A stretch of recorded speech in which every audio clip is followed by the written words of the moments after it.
Hey, David. So was it a good morning for the PK or a not so good morning for the power play? I think it was a little bit of both. I thought there were some good things within the power play, but, the way we did it really didn't lend for them to maybe have a ton of success. We let it go a little bit longer. Part of the rationale with that is like from a conditioning standpoint, the bad ice, learning to play tired. So the next time we do it, we'll do it a little bit differently where we'll give them more rest. But our penalty kill's been good. Obviously, we've worked more on our penalty kill lately than we have our power play, so they probably have a little bit of a leg up on it. Hey David, how are you? Good, how you doing, Al? Now that you've been through 10 days of camp and heading to the bubble and heading to that one game against the Islanders, how do you feel the team will be going from this very unorthodox summer camp in July, one game, and then playoff intensity? How does that equation work? And just playing the Islanders secondarily, how does that help motivationally to the club's psyche going into all the playoff stuff? Yeah, I think that the guys are in a good spot. I think one of the things they're only really focusing on is how well we're playing and how hard we're practicing. I think they're oblivious to all the other things that are going on and not allowing that stuff to get in the way of what the task is at hand, which is to continue to get better every day. After going through a difficult stretch here the last 4 months where guys have been limited to what they can or can't do. So I think the focus is really about coming here every day, getting better, working as hard as possible, making sure we're staying healthy, and building our mental and physical conditioning so we're ready to go on the first. And as far as playing the Islanders go, I think it's going to be a great test for us. I think it's a good team for us to face because they're going to make us earn ice. They're going to play hard hockey, and I think they're a great opponent to prepare for the playoffs.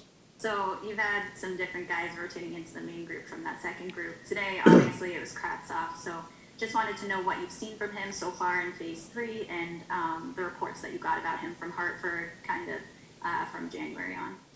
I've liked his work ethic. I really think, it's under difficult circumstances. He's been working really hard. Not difficult circumstances, but, when you're with the extras, it's different. So, but I think he's really embraced the challenge. I think he's enjoying being here. I think he's learning a lot. I thought he's earned the opportunity to skate with the big group today. So, obviously, his skill is obvious. And, as like most highly skilled players have to learn, they have to learn how to play at the NHL level and learn how to apply that skill level here at this level. So I think he's going through a little bit of a learning curve, but we like what we see. Hey Dave, Garby? I know you touched on this before, but you haven't changed anything virtually. I mean, your lines are the same, your deep pairs are the same, your penalty kill, your power play. Can you just expand on that a little bit on why that's important to you to keep that continuity and what it does for you guys?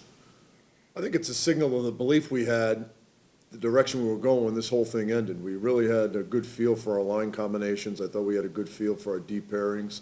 We liked where our power play was. As I've said before, our penalty kill has been sporadic. I think when it's been good, it's been very good. It was a long stretch. We were really good on the penalty kill. So, we just wanted to kind of get back together and pick up where we left off. And, because we felt we were playing good hockey and we felt like we gave ourselves a chance night in and night out doing the things we were doing. So, unless something happens drastically that changes our mind, we're not going to change much. Now, that being said, obviously, you prepare for each opponent, and there are things you're going to do that are a little bit different from opponent to opponent. But other than that, I mean, the things we're going to have to do against Carolina to be successful are the things that we have done throughout the season to be successful against other teams. And if we're fortunate enough to advance, things we're going to have to do regardless of who we're playing. Hey, David, I know you love the daily goalie updates. I'll say it this way, though, because I don't know if we've quite asked it like this. Today, and whether we're making too much of it or not, Igor seemed to, have his own net, and the other guys shared a little bit more. But would it be fair to say, because we talked about Hank's, good numbers against Carolina, but you also mentioned that what happened in the regular season, just like Harvey was asking, means a lot. So is it fair to say that given the way that Igor was playing when you guys went on that run in the second half, that he came into this camp with a slight leg up? I really didn't know what to expect from all three of these guys. So this really is and will continue to be an open evaluation. And I get the question. I understand everyone has to ask it. We're not going to name a starting goaltender until the day of or the day before the game we play. So there are a lot of things that go into how we're doing this. And I get jumping to conclusions and reading into things, so, we've got 8 more days, 9 more days till we play for real, and those 8 and 9 days are gonna matter. Hi, Dave. This question is a little bit off the board a little bit, but I know you're a sports fan overall, and I know baseball is starting up today. The NBA had some exhibition games or game scrimmages or whatever it was last night or yesterday. So I'm just wondering, with all that happening, I mean, does it make it even more exciting for you guys? Like it's I mean, we've been talking about get to the bubble, but does it make it more exciting from a personal standpoint to see this stuff happening elsewhere with the NBA and Major League Baseball?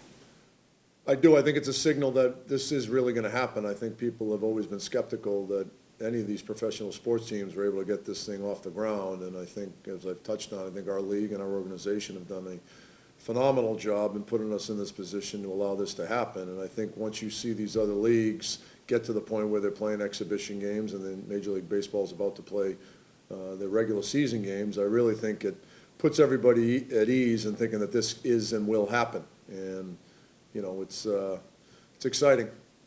David, is everyone other than Keandre going with you to Toronto? Yes. Yep.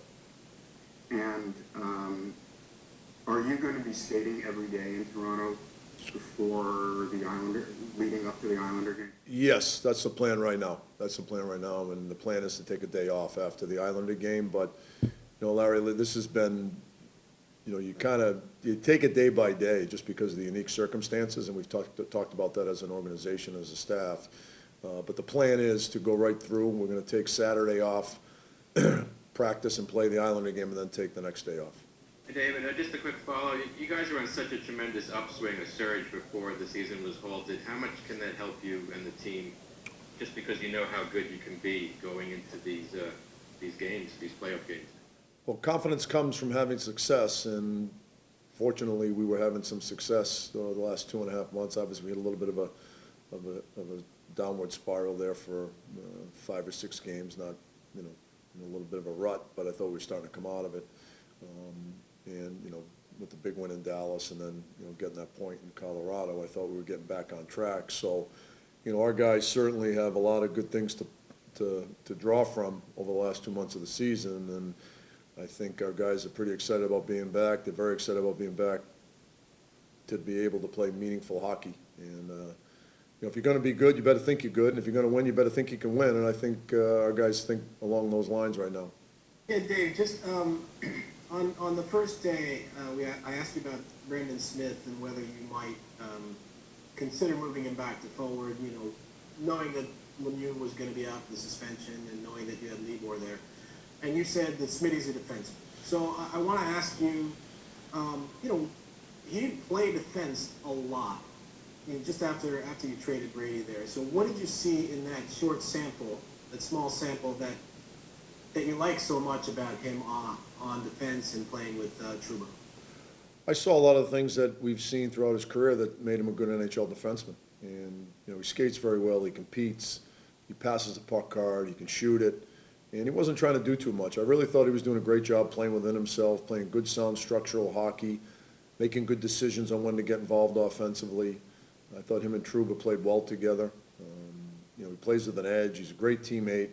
And all those things really kind of, he was playing to his strength. And as you saw, I mean, we missed Brady for sure from a depth standpoint, but Smitty stepped in and we didn't miss a beat. We really didn't. And,